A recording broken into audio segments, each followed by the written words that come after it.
Af'Ope Folorun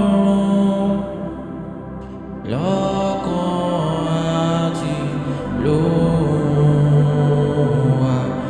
ẹni sóyànú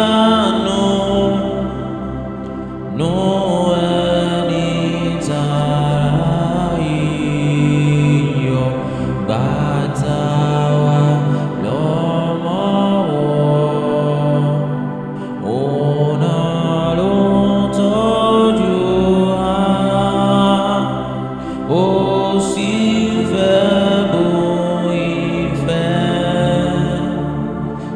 ṣètọ́jú wa síbẹ̀.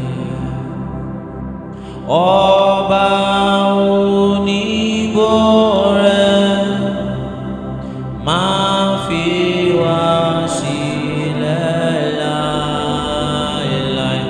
Ayọ̀ tí kò lópin, ohun bùkún yóò jẹ́ tiwa. Pa wá mọ́nú orí, tọ́ wa gbàbàdà, yọ wá nínú ibi láyé àti lọ́run. Ká fi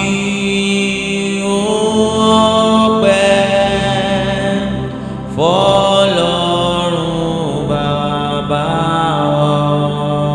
Ọmọ àti Ẹ̀mí Mímọ́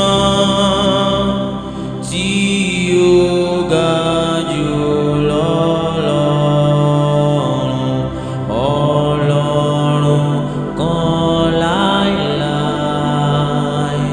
táyé àtọ́.